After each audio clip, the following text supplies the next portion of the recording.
kind of nice.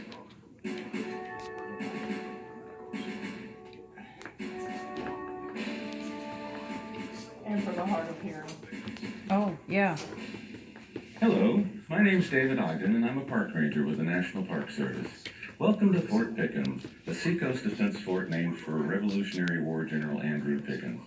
I'm here today to help you make sense out of this complex and fascinating historic site.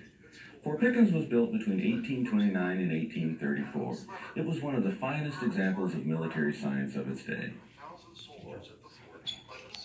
The original fort consisted of 5 long brick walls enclosing a 3.5-acre parade, where about 900 Union troops were camped in the summer of 1861. It's a modified castle design with bastions extending from each of the corners and a surrounding ditch or dry moat. The landward side is protected by a separate wall and a long sloping hill called the glacis. 4 walls face directly to the water. There's also a fort within the fort called Battery Pensacola that was built between 1898 and 99 as a result of changing weapons technology. For over a century, as weapons changed, the Army changed how it used Fort Pickens for national defense. To understand why all of this is here, we'll start with the War of 1812. During the war, the British captured many of the cities on the East Coast, including Washington, D.C., but they did not capture nearby Baltimore because its harbor is protected by Fort McHenry. The British Navy bombarded Fort McHenry for 25 hours. The next morning, when the smoke from the guns cleared, you know what happened from the song. The flag was still there, and the British gave up the attack. What the Fort McHenry battle proved is that these forts could not be beat by wooden ships firing cannonballs, so the United States built more of them. Fort Pickens is one of more than 40 forts built as a system between 1816 and 1870 to guard all the principal harbors, rivers, and naval facilities of the country. 4 forts were built to protect the prized deepwater harbor of Pensacola Bay. Fort Pickens and McRae guarded the entrance to the harbor. Barrancas and its advanced redoubt protected the Navy Yard. Of these 4, Fort Pickens was the first built, and it's the largest. In fact, it's one of the largest seacoast defense forts in the United States. Let's go take a look. That's where it gets interesting. As we approached the fort, a bridge here across a deep moat led to the entrance, called the Sally Port, where thick oak doors enclosed a tunnel through the wall with quarters and casemates on either side. Today, the visitor center is on the right. See? There's the visitor center.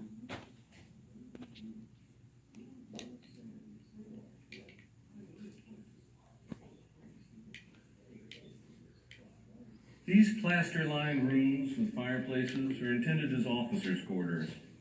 There were 6 of them along the north wall, where we are at the moment. 7 used to be along the south wall. Of course, most of the rooms in the fort are for cannons. They're called casemates, and there's one on the other side of this wall.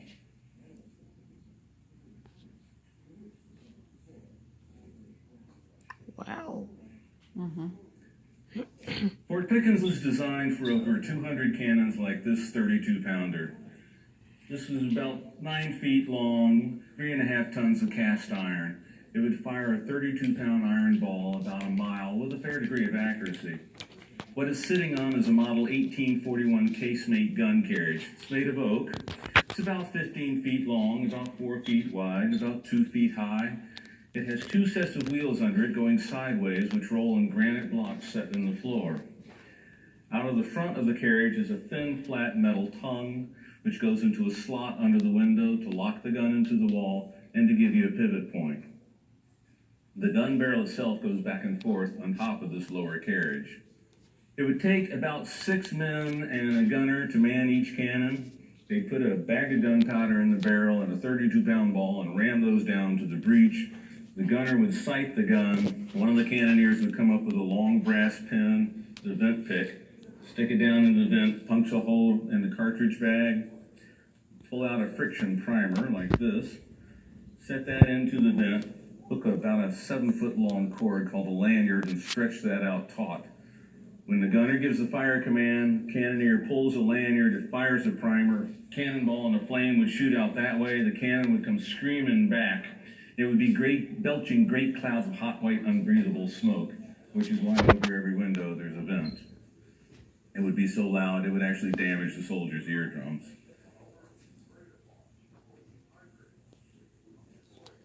That's actually one bill little cannon. Now, coming down the wall, we go from brick fort to concrete, which at Fort Pickens is a sign of change. During the Civil War, ironclad warships came on the scene. Old forts like Pickens couldn't stop them, nor deal with the huge cannons that they now carried. So one solution was to add minefields to the harbor defenses. These were electrically controlled mines fired by a generator, and in 1894, this old fort was modified to add a mine battery casemate.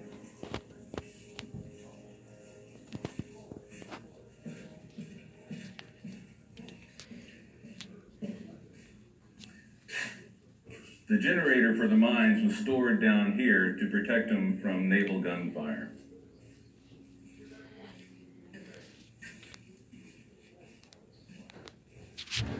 The mine battery casemate might help explain these concrete stalls. They're a bit of a mystery because we haven't found any Army drawings to them. They're about 3 feet tall, about 3 feet long, about 6 feet wide with connecting floors. Our best guess going for them right now is that they may be shelf supports that were mentioned in an engineer's note built inside Fort Pickens in 1894 to store those underwater mines. Now this is old Fort Pickens. What we have here is a 30-foot tunnel. It splits into 3 tunnels, 4.5 feet high. They go anywhere from 20 to about 80 feet further into the wall and end at the mine chambers. That If is an enemy annoying. attack had breached the outer wall of the fort, these chambers would be packed with 1,000 pounds of powder each.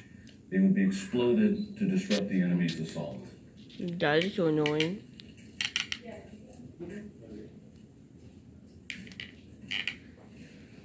Across from the mine chamber is a powder magazine. This is a 5-sided room, about 15 feet on the side, with a dome ceiling about 12 foot overhead. It's one of 3 magazines where they stored the gunpowder for the fort. This room was lined with wood to help keep the powder dry. Brass and copper fittings helped prevent sparks. The cannonballs were stacked in the parade or by the guns. The powder was kept behind locked doors. From the mine chambers and the powder magazine, we'll head down this hallway and out into the dry moat.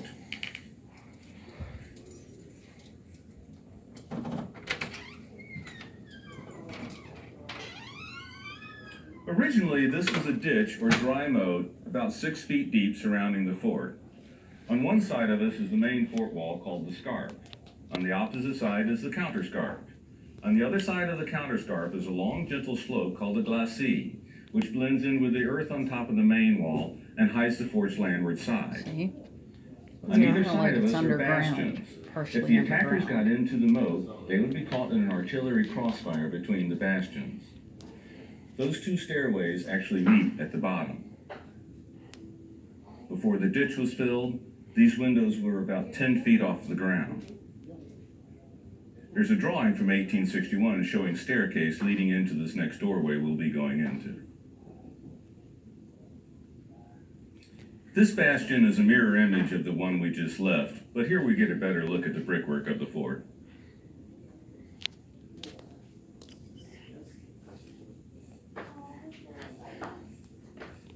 Fort Pickens is built with 21.5 million bricks, almost all of them locally made. These walls are 4 foot thick of solid brick. To support the great weight of those 3-ton guns, the fort's built out of a series of arches, which are extremely strong. And wherever one arch meets another arch, those bricks on the edge match both arches. Those are hand-cut bricks.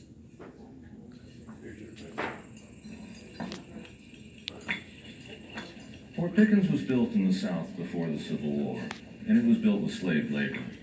A fort that was built by the U.S. government, founded among other things on the principle that all men are created equal and endowed with rights, was built by people who had no rights. Contradictions like that can lead to things like civil war, which is of course what happened. Even though these forts were built to repel or discourage foreign invasion, ironically the only time most of them were ever fired upon was during the Civil War. Fort Pickens was one of 4 forts in the South not taken by Confederates in the Civil War. It could have started at Pensacola, but it began at Fort Sumter in Charleston Harbor on April 12, 1861. The action at Pensacola was mostly confined to the last months of that year. A raid on the Navy Yard in September was followed by a Confederate attack here in October called the Battle of Santa Rosa Island.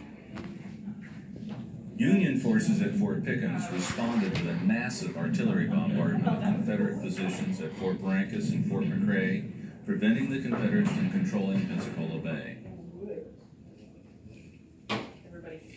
As we come out of the quarters, we enter the center of the fort called the Parade, where Battery Pensacola takes up about half of it.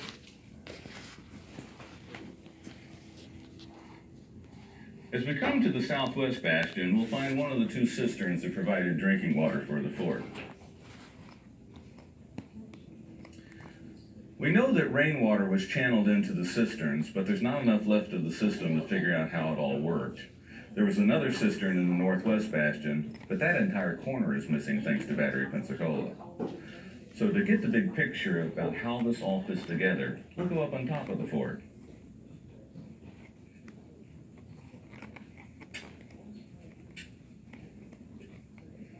As we come up on top, we find a 15-inch Rodman cannon.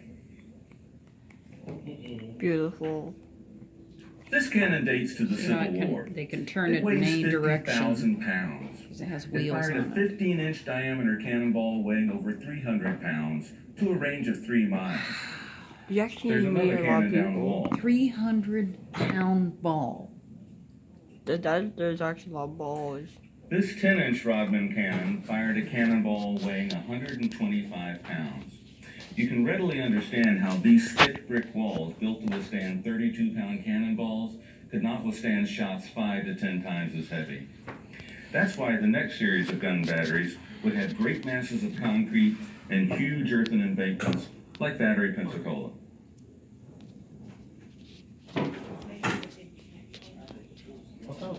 So what is Battery Pensacola? Well, it's a completely separate fort that was built in the middle of old Fort Pickens and fills about half the parade. A battery is essentially a collection of cannons that work together. Battery Pensacola housed 2 12-inch disappearing rifles, and it's responsible for this big hole in the wall where Bastion D used to be. It was the summer of 1899. They had just finished building the battery. They were preparing to mount 2 cannons weighing 58 tons. The equipment to mount the guns was inside the old officers' quarters near the visitor center, and a fire broke out in it. Before it could get under control, the fire got to the magazine of Bastion D, touched off 8,000 pounds of powder, and completely demolished the corner of the fort, blowing brick fragments all the way across the bay to the Navy Yard and Fort Barrancas, about 1.5 miles away. The Army got the rubble cleared away by November and had the guns mounted. The guns of Battery Pensacola were some of the most advanced weapons the Army had in 1898. They fired a projectile 3.5 feet long, weighing 1,080 pounds, to a range of 8 miles. They were called disappearing guns because when the guns fired, the carriage brought the barrel back and down into a pit or disappeared from enemy's view. In 1934, Battery Pensacola was disarmed and its guns were sold for scrap metal, which is what the Army did with most of its old cannons. Why'd you bring out your big guns? The newer gun batteries had overhead protection because of the threat of airplanes, like Battery 234 and Battery Langdon. By the end of World War II, the Air Force had taken over much of the national defense role served by the Army, and in 1947, the Army left Fort Pickens. This became a Florida state park, until 1971, when it was added to the National Park System as a part of Gulf Island's National Seashore. I hope you've enjoyed this tour of the fort and come to appreciate it, as I do, and its unique role in American history. How the Army defended this country for over a century of rapid and dramatic technological change. Okay, so let's go ahead and tour it. Okay?